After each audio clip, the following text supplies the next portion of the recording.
Hello. How to correctly evaluate your position. Another life lesson from chess. We see here in this position, at first glance, you would think white wins easily, a bishop and a pawn to the good. Optimism reigns. But look a bit deeper, and you'll see that the black king is hurrying for the corner. If he gets there, white can't win. With the white squared bishop, you can never chase him out of this dark squared corner. If your pawn was over here, you would win fairly easily because the bishop controls the queening square, but over here, he doesn't. So if the black king can get there, it's a draw. And it seems impossible to stop him. Pessimism reigns. So at first we were optimistic. At first glance we thought a bishop and a pawn must win, bishop and a pawn to the good.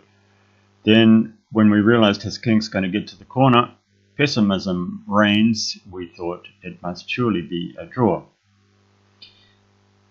So what is the correct evaluation of the position? What do we find when we shelve all premature judgments and look really carefully? Oh, sorry for the suspense, but I'll leave it till the end of the video. In chess, the ability to correctly evaluate your position is very important, and it's easy to go wrong. I find it particularly hard when my opponent is much higher rated than me or much lower rated. If he's much higher rated, you're just pessimistically waiting for the axe to fall. You've become blinded to the opportunities available in your position. If he's much lower rated, you're underestimating what he might do, blinded to the opportunities in his position. In life, similar things often happen. Here are just a few examples. You assume that because someone hasn't replied to your email, they think your idea is rubbish or they hate you. You're probably wrong, and your unwarranted assumption can have bad consequences. Give them the benefit of the doubt, and don't read an angry tone into their words when they do reply. Second example, you make overly optimistic or overly pessimistic assumptions about what your boyfriend or girlfriend really thinks about you, or about how welcome you really are at your friend's place, and so on. Examples could be multiplied. Here is a pattern repeated time and again. A relationship is in trouble or breaks up. The woman is racked with guilt and blames herself 100%, and the man agrees. Or you blame yourself for your child's bad behavior. People can become absolutely convinced about this sort of thing, even when the reality is more like only 20% or 10% their fault. Our evaluations have a strong tendency to slip to a fixed point, either 0, I'm not to blame at all, or 100%, it's totally my fault. And if you go to 100%, you also tend to overestimate how big the problem actually is.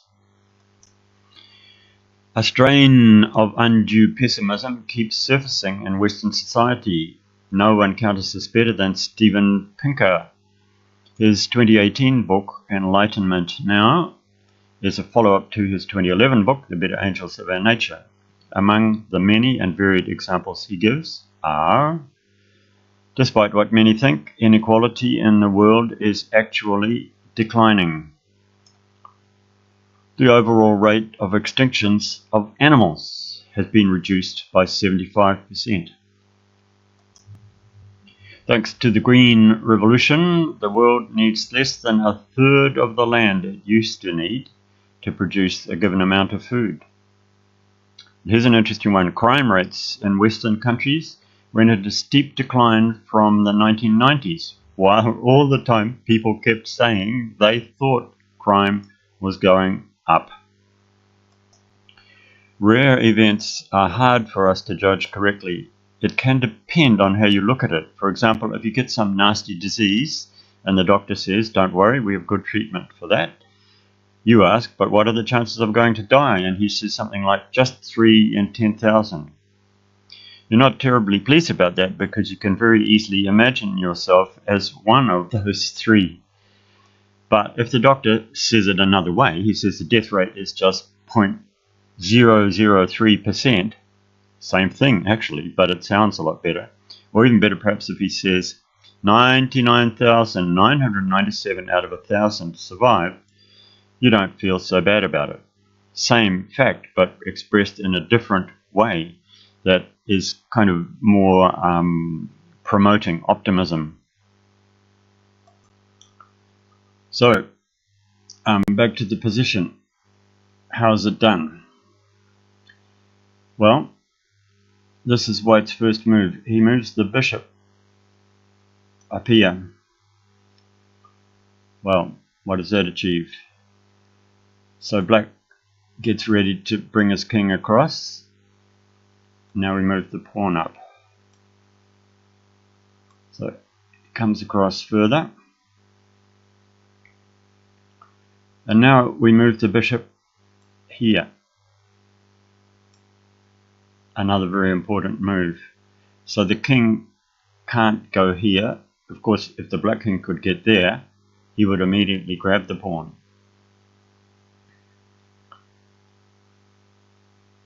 So if he goes here, the pawn will just advance and he can't go there. So he goes back, and if he can get in here again, he'll be fine because then he'll be able to reach there.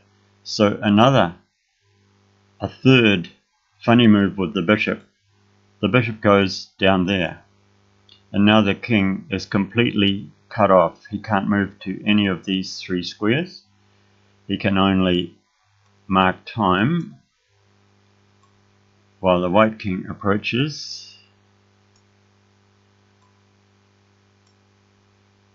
Back, back, and now he has to give ground, and the white king comes in, and now then the bishop will move away and the pawn will queen.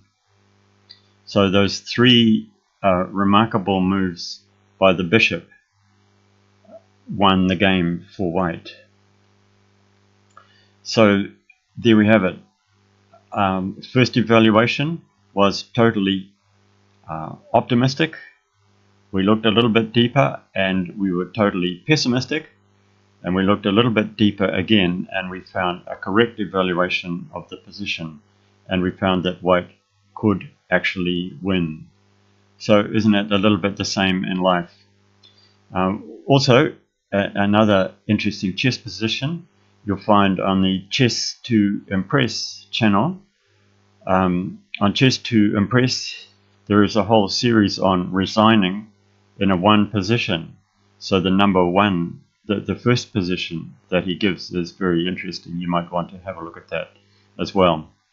But perhaps again, more important, perhaps certainly more important than chess, interesting though chess is the life lessons that we can learn from this, correctly evaluating our position in life and in any of the different things that we have to face in life.